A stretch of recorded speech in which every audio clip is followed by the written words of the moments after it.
9 muertos, 324 heridos, 1.164 viviendas demolidas con excavadora en los 4 meses siguientes. 80 de cada 100 casas de una ciudad de 63.000 habitantes, dañadas. Y todo eso lo hizo un terremoto de magnitud 5,1, un número que en casi cualquier otro lugar del mundo no llega a los titulares. Es el miércoles 11 de mayo de 2011, en Lorca, región de Murcia. La gente está en la calle, lleva casi 2 horas en la calle, porque a las 5:05 ya ha temblado una vez, y nadie ha querido volver a entrar en su casa. Y ese detalle, que estuvieran fuera y no dentro, va a decidir quién vive y quién muere esa tarde, pero no en la dirección que uno esperaría.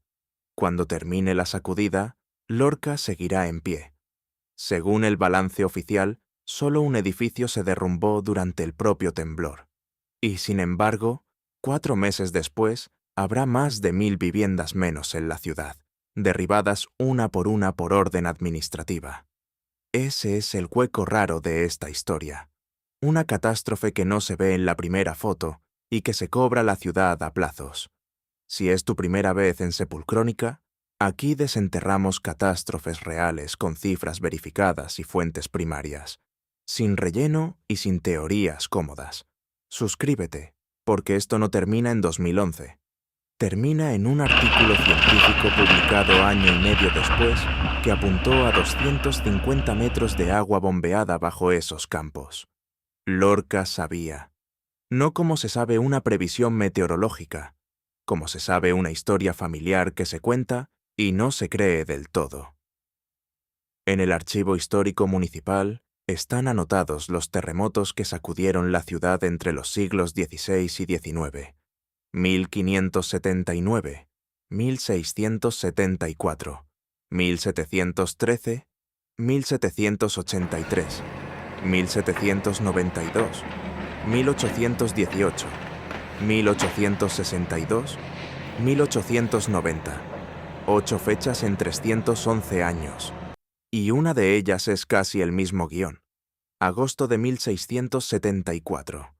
El día 10, un temblor moderado, suficiente para asustar y para agrietar. 18 días después, el 28, llega el grande. Intensidad 8. 30 muertos. 1.657 edificios dañados en una ciudad que entonces era una fracción de la actual. El Instituto Geológico y Minero lo dejó escrito tras 2011.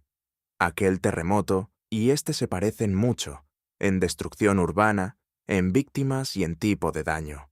En la iglesia de Santa María todavía se pueden ver claves de bóveda caídas en aquel siglo y reparadas ya en el XX. La memoria física del terremoto de 1674 seguía colgada del techo cuando llegó el de 2011. Nadie la leyó como una advertencia. Se leía como decoración. Debajo de Lorca no hay un misterio geológico. Hay una falla con nombre, cartografiada, medida y publicada. La falla de Alhama de Murcia. Es una fractura de desgarre. Los dos bloques se deslizan uno contra otro en horizontal, con una componente inversa, y recorre entre 40 y 50 kilómetros del sureste peninsular, pasando literalmente por el borde de la ciudad. Forma parte del límite difuso entre la placa africana y la euroasiática, que aquí no es una línea limpia como la de San Andrés, sino una banda de decenas de kilómetros donde el movimiento se reparte entre muchas fracturas. África se acerca a Europa a unos 4 o 5 milímetros al año, lo que crece una uña en un mes, pero es constante. Lleva millones de años y no se detiene. Ese empuje se acumula en la roca como la tensión en un muelle, y cada cierto tiempo, una de esas fracturas cede y devuelve de golpe lo que llevaba siglos guardando. Y hay una diferencia con las fallas que salen en los documentales. La de San Andrés se ve. Es una cicatriz visible desde un avión. La de Alhama de Murcia está en buena parte enterrada bajo los sedimentos del Valle del Guadalentín, cubierta por siglos de agricultura, carreteras y urbanizaciones. Una falla que no se ve no deja de existir, simplemente deja de estar presente en la cabeza de quien vive encima y en la de quien firma una licencia de obra. La región de Murcia es la zona sísmicamente más activa de España. Eso está en los mapas oficiales de peligrosidad desde hace décadas. Lo que importará más adelante es que Lorca, dentro de esa región activa, no figuraba entre los puntos de mayor peligrosidad estimada.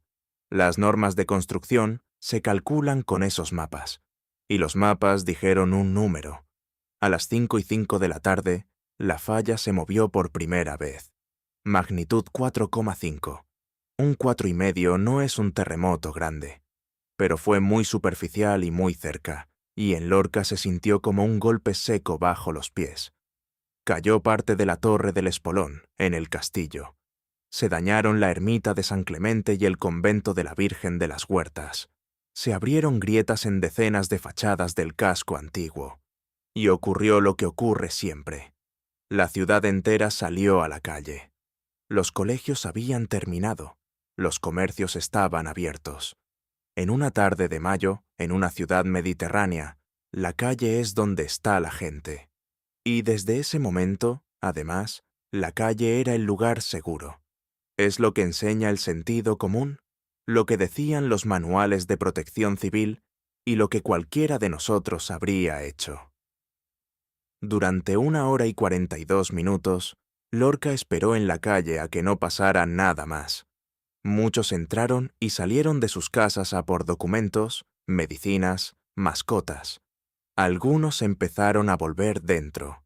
Otros se quedaron en las aceras, debajo de los balcones, en las calles estrechas del casco antiguo, mirando hacia arriba las grietas nuevas. Ninguna de las dos decisiones era la correcta, porque el peligro de esa tarde no estaba ni del todo dentro ni del todo fuera. Estaba en los 3 metros que separan una fachada de la acera de enfrente. A las 6:47 llegó el principal. Magnitud 5,1 según el Instituto Geográfico Nacional, 5,2 según el Centro Europeo, 5,3 en la primera estimación estadounidense. El epicentro a unos 2 kilómetros al noreste del casco urbano. La energía liberada equivale a unas 200 toneladas de TNT. Es mucho para una explosión y poco para un terremoto. Hay seísmos que liberan 100.000 veces más y no matan a nadie. Lo que convirtió esas 200 toneladas en una catástrofe fueron 3 factores sumados en el peor orden posible. El primero, la profundidad. El foco estuvo extremadamente somero. El Instituto Geográfico Nacional lo situó en torno a 2 kilómetros. El Centro Euromediterráneo llegó a estimar apenas 1, y el estudio geodésico posterior localizó el deslizamiento principal entre 2 y 4. Cualquiera de esas cifras es excepcional. Un terremoto a 2 kilómetros de profundidad no tiene roca por delante que amortigüe nada. La sacudida llega a vibrar a la superficie prácticamente entera. El segundo, la distancia. 2 kilómetros. La ciudad no estaba cerca del terremoto, estaba encima. Y el tercero, el que mejor explica el mapa de destrozos, la directividad. Una falla no rompe en un punto, rompe como se rasga una tela, avanzando en una dirección. Aquella tarde la rotura avanzó de noreste a suroeste, es decir, hacia Lorca. Cuando la rotura viaja hacia ti, las ondas que va generando se apilan unas sobre otras y llegan concentradas en un solo pulso de gran amplitud, corto y brutal. Es el mismo principio por el que la sirena de una ambulancia suena más aguda cuando se acerca. En Lorca, ese pulso se descargó sobre la parte sur de la ciudad, sobre el barrio de La Viña. La Viña acabaría siendo lo que la prensa llamó esa misma noche la zona cero. La sacudida duró segundos. Los relatos varían entre menos de 5 y unos 20, y esa horquilla no es un descuido. Cuando el suelo se mueve, el tiempo deja de medirse bien. Y entonces, en varias calles del casco antiguo, empezaron a caer las cornisas. Esto es lo que hay que entender de aquella tarde. La gente estaba fuera porque a las 5:05 había temblado. Estaba fuera porque había hecho lo correcto. Y lo que la mató no fue el derrumbe de una casa. Fueron los elementos decorativos de las fachadas, cornisas, aleros, remates, petos de azotea, chimeneas, que se desprendieron sobre las aceras. Solo una cornisa mató a 3 personas. Murieron 9 personas, entre ellas 2 mujeres embarazadas y un adolescente de 14 años. Hubo unos 324 heridos, 3 de ellos graves. En una ciudad de 63.000 habitantes, con el 80% del parque de viviendas dañado, 9 muertos es, en términos fríos, una cifra sorprendentemente baja. Y ese es exactamente el punto. Si la gente hubiera estado dentro de las casas del casco antiguo a las 6:47, la cifra no habría sido 9. El aviso de las 5:05 salvó a un número indeterminado de personas y mató a otras. Esa es la frase incómoda de esta historia, y no tiene lectura consoladora. La recomendación de salir es correcta en un edificio moderno con estructura de hormigón y calles anchas. En un casco histórico de calles de 4 metros, con fachadas del 19 cargadas de molduras, salir corriendo a la acera es meterse debajo de lo primero que se va a caer. 2 días después, se celebró un funeral de Estado en el recinto ferial de Santa Quiteria, al aire libre, porque no había un solo templo de la ciudad en condiciones de acoger a 3.000 personas. Solo hubo 4 féretros. Las demás familias prefirieron enterrar a los suyos en la intimidad. Aquí es donde este terremoto deja de ser una desgracia y se convierte en un problema técnico que cambió el debate normativo de un país. La estación acelerográfica de Lorca registró el movimiento del suelo. La aceleración horizontal máxima fue de 0,37 veces la gravedad. Traducido, durante una fracción de segundo, el suelo empujó lateralmente los edificios con más de 1/3 de la fuerza con la que la Tierra los empuja hacia abajo. La norma sismorresistente española vigente, la NCS E02, asignaba a Lorca una aceleración básica de proyecto de 0,12. Todos los edificios construidos legalmente en la ciudad desde 2002 estaban calculados para resistir 0,12. El terremoto entregó 3 veces esa cifra, y aquí llega el dato que merece un segundo de silencio. Las estructuras modernas de hormigón y acero aguantaron. Recibieron el triple de lo que la norma les exigía, y no se cayeron. Solo un edificio se derrumbó durante la sacudida. La norma, en el sentido estricto de evitar el colapso y salvar vidas, funcionó incluso desbordada. Lo que no funcionó fue todo lo demás. Los tabiques de ladrillo hueco que rellenan esas estructuras se agrietaron, se abombaron y se cayeron a millares. Los bajos comerciales, más abiertos y menos rígidos que las plantas superiores, se llevaron una parte desproporcionada del daño. Y el patrimonio histórico, construido con fábrica de ladrillo y mampostería sin ninguna capacidad de deformarse, se partió. Un edificio que no se cae, pero cuyos tabiques, instalaciones y cerramientos han quedado destruidos, es un edificio inhabitable. Sobre el papel ha cumplido. En la práctica, la familia que vivía dentro se ha quedado sin casa. Esa distinción entre no colapsar y seguir sirviendo es la que Lorca metió a la fuerza en el debate técnico español. El consejero de Cultura de la región de Murcia lo dijo en caliente, el 12 de mayo, y la frase ha aguantado bien con los años. Lorca había sufrido la mayor catástrofe patrimonial de Europa desde el terremoto de Asís de 1997. El casco antiguo estaba declarado Conjunto Histórico Artístico desde 1964. 33 edificios históricos resultaron afectados y decenas de casas solariegas quedaron reducidas literalmente a su fachada, sostenidas por bosques de puntales metálicos. El castillo quedó dañado. El cuartel de la Guardia Civil acabó demolido. La estación de ferrocarril perdió su planta superior y 2 institutos fueron derribados, uno de ellos conservando solo las esculturas de fachada de Miguel Fisac. El caso más grave fue la iglesia de Santiago. Se le vino abajo el crucero entero y la cúpula completa, con su tambor. Y la explicación posterior tiene una ironía difícil de mejorar. Años antes se le había colocado un forjado de hormigón, una intervención pensada para consolidar el edificio. Ese elemento rígido y pesado, incompatible con la fábrica de ladrillo que lo sostenía, es señalado como responsable de la magnitud del destrozo. La reconstrucción se inauguró en 2018. Aquella noche, y muchas noches después, Lorca durmió fuera, en los coches, en los parques, en los polideportivos, en casas de familiares de pueblos cercanos. Hasta las 10:37 siguieron llegando réplicas, la mayor de magnitud, 3,9. En el mes siguiente se contarían más de 130.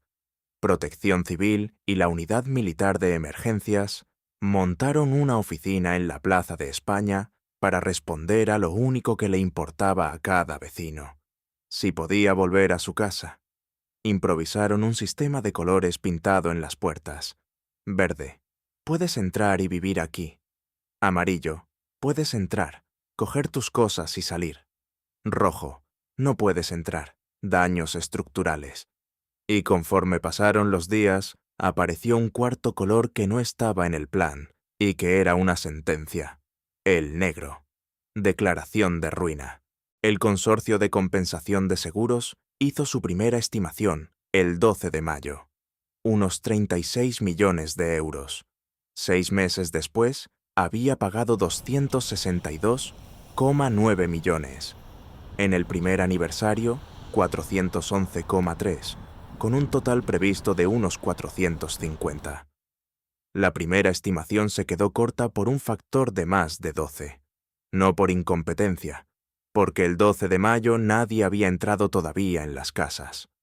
El daño de Lorca no estaba en la calle, donde se hacen las fotos, estaba dentro. El 5 de septiembre terminó el plazo de emergencia para derribar viviendas en ruina. 1.164 demolidas, más 45 naves. 10 años después, el balance total rondaba las 1.700 viviendas derribadas, de las cuales 1.152 estaban habitadas la tarde del terremoto. 1.152 hogares. Ese es el número real de esta catástrofe, mucho más que el 9. El 22 de octubre de 2012, año y medio después, la revista Nature Geoscience publicó un artículo firmado por Pablo González, entonces en la Universidad de Western Ontario, y otros investigadores. El título era técnico y la idea, no. El equipo había medido la deformación del terreno con interferometría de satélite, una técnica que compara imágenes de radar tomadas en fechas distintas y detecta movimientos de milímetros, y había reconstruido el mapa de deslizamiento de la falla. Cuánto se movió cada punto del plano de rotura y a qué profundidad. Y encontraron que ese mapa se correlacionaba con algo que no era tectónico, con el cambio de tensiones en la corteza provocado por el descenso del nivel freático del acuífero del Alto Guadalentín. Un descenso de 250 metros acumulado desde los años 60 por el bombeo para regadío. Conviene entender la escala de lo que se ha sacado de ahí abajo. El Valle del Alto Guadalentín es el punto de Europa con mayor hundimiento del terreno por extracción de agua.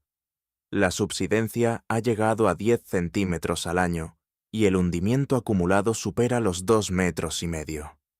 El índice de explotación del acuífero se ha calculado en más del 200%. Se saca el doble de lo que entra. Un acuífero no es una cueva llena de agua. Es roca y sedimento con agua en los poros, y esa agua sostiene parte del peso de lo que hay encima. Si la sacas, el terreno se compacta y baja, y la corteza deja de soportar un peso que llevaba ahí desde siempre. Ese alivio de carga cambia el estado de tensiones de las fallas de la zona. Muy poco. Pero lo cambia. Y aquí hay que ser preciso, porque este dato ha circulado mal durante años. El estudio no dice que bombear agua causara el terremoto de Lorca. La falla de Alhama de Murcia llevaba milenios, cargándose por el empuje de África contra Europa, y ese terremoto se iba a producir con acuífero o sin él. Lo que el estudio sostiene es que la descarga por el agua extraída influyó en cuándo se disparó y, sobre todo, en cómo se rompió, en la distribución del deslizamiento y en su profundidad tan somera. Es decir, en la parte que convirtió un 5,1 corriente en un 5,1 devastador. Los propios autores fueron prudentes. No se atrevieron a valorar cuánto pesó ese factor frente a la tectónica, porque atribuir causas a un terremoto concreto es de las cosas más difíciles que hace la sismología. Otros investigadores discutieron después el peso de esa influencia y el debate sigue vivo. Pero fue la primera vez que la extracción de agua subterránea se identificó como factor en la génesis de un terremoto destructivo. Y por eso Lorca aparece hoy en manuales de sismología de medio mundo. Han pasado 15 años. Lorca está reconstruida. Las viviendas nuevas están calculadas con criterios más exigentes. La iglesia de Santiago volvió a tener cúpula en 2018 y en 2016 se instaló una estación sísmica con un sismómetro a 40 metros de profundidad directamente sobre la falla de Alhama de Murcia, para escuchar desde dentro lo que antes solo se medía desde fuera.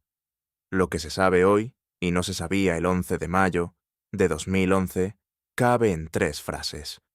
Que un terremoto moderado, a 2 kilómetros de profundidad y a 2 kilómetros de una ciudad, puede entregar el triple de la aceleración prevista por la norma. Que una estructura puede cumplir la norma, no caerse, y aún así dejar sin casa a la familia que vive dentro.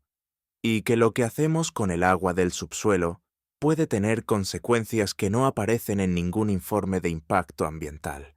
Ese tercer punto es el que sigue abierto, porque el acuífero del Alto Guadalentín se sigue explotando, el valle se sigue hundiendo, y no es un caso raro. Hay decenas de valles agrícolas en España, en México, en Chile, en el centro de California, bombeando por encima de sus recargas sobre terreno atravesado por fallas activas. Lorca sabía que temblaba. Lo sabía desde 1579, y lo tenía escrito en un archivo municipal y agrietado en la bóveda de una iglesia. Lo que no sabía nadie, es que llevaba 50 años tirando de una palanca que también empujaba a esa falla. Así que la pregunta que deja Lorca no es si volverá a temblar, porque va a volver a temblar. La pregunta es otra. ¿Cuántos valles hay ahora mismo en el mundo bombeando por encima de su recarga, sobre el mismo tipo de falla enterrada, con los mismos mapas de peligrosidad sin actualizar? ¿Y vamos a esperar a que se caiga otra cúpula para ir a mirarlo?